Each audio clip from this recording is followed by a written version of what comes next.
BPSC के माध्यम से बिहार में हुए टीआरई 1 और टीआरई 2 में ऐसे महिला कैंडिडेट जिनका सीटेट में मार्क्स 90 नंबर से कम था, उनको बाहर करने के लिए आदेश जिला शिक्षा पदाधिकारी के द्वारा दे दिया गया है और सभी जिलों से इनको बाहर करने की कार्रवाई की जा रही है। मामला माननीय पटना हाईकोर्ट पहुंचा, जहां पर माननीय पटना हाईकोर्ट ने अदर स्टेट के महिला कैंडिडेट के लिए सीटेट में क्वालिफाइंग मार्क्स 90 नंबर के संदर्भ में फैसला दिया था, यानी राज्य सरकार के फेवर में फैसला दिया था। अब इन सब के बीच में मैंने आपको पहले भी अवगत कराया था कि ये जो पूरा मामला था वो स्टार्टिंग से ही विवादास्पद था, क्योंकि राज्य सरकार हो, एजुकेशन डिपार्टमेंट हो, बीपीएससी हो, किसी ने भी क्लियर नहीं किया था कि अदर स्टेट की महिला कैंडिडेट के लिए 90 नंबर या फिर उससे ऊपर चाहिए। इनका नोटिफिकेशन देखेंगे तो नोटिफिकेशन में भी सिर्फ और सिर्फ ये बातें मेंशन की गई थी कि जो अनरिजर्व कैटेगरी की महिला कैंडिडेट होंगी उनके लिए 55% सीटेट में क्वालिफाइंग मार्क्स होगा, यानी 82 नंबर होगा। अब इन सब के बीच में बहुत सारे ऐसे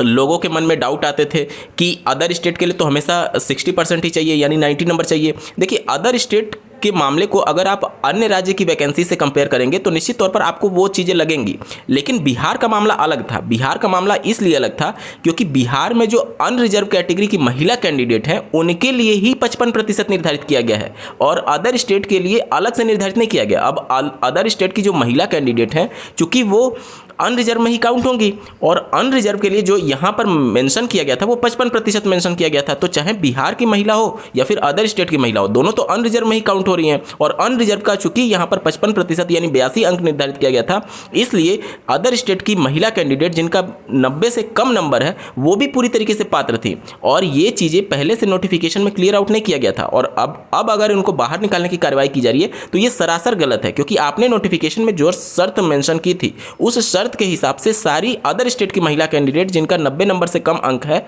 वो भी पूरी तरीके से पात्र हैं, मतलब 82 से लेकर के 89 नंबर के बीच में, और उनको बाहर निकालना पूरी तरीके से असंवैधानिक है। इस मामले को अगर आप सुप्रीम कोर्ट में चैलेंज करते हैं, निश्चित तौर पर आप सभी महिला कैंडिडेट को राहत मिलने की पूर्ण संभावना रहेगी। इसके बारे में थोड़ा सा और मैं आपको समझाने की कोशिश करता हूं। यहां पर आप देख सकते हैं बिहार लोक सेवा आयोग के द्वारा 24 जून 2024 को, यानी पिछले महीने, एक पत्र लिखा गया है एक कैंडिडेट को जिन्होंने आरटीआई के माध्यम से सूचना मांगी थी। आप लोग जानते होंगे राइट टू इन्फॉर्मेशन 2005 एक्ट के अंतर्गत किसी भी सरकारी विभाग से आप कोई भी सूचना मांग सकते हैं। इसी अधिकार क्षेत्र के अंतर्गत एक कैंडिडेट जो कि यूपी के हैं उनके द्वारा एक सूचना मांगी गई थी। आप स्क्रीन पर देख पा रहे होंगे,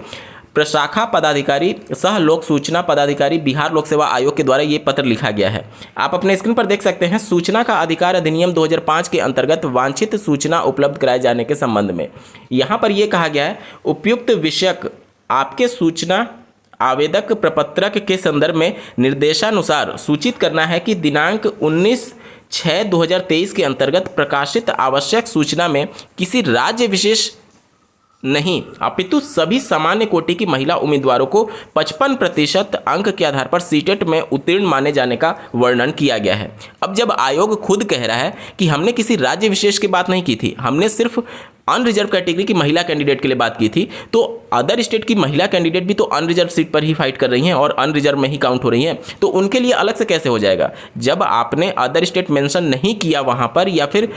कोई राज्य विशेष का मामला वहां पर नहीं था, वहां पर किसी भी राज्य विशेष के बारे में जिक्र नहीं था और अनरिजर्व की कैटेगरी की महिला के लिए 55% निर्धारित किया गया है, तो चाहे बिहार की अनरिजर्व हो या फिर अदर स्टेट की अनरिजर्व हो, अनरिजर्व तो चाहे आप किसी भी राज्य की बात करें, जब वो अनरिजर्व जब आयोग खुद स्वीकार कर रहा है अपने आरटीआई के द्वारा दिए गए सूचना के हिसाब से, तो अदर स्टेट की महिला तो पूरी तरीके से एलिजिबल है। और चलिए 1% मान भी लेते हैं कि अगर राज्य सरकार का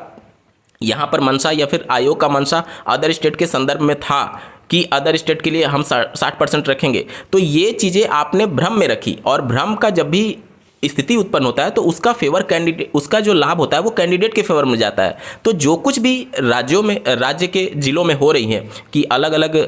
जिला शिक्षा पदाधिकारी के द्वारा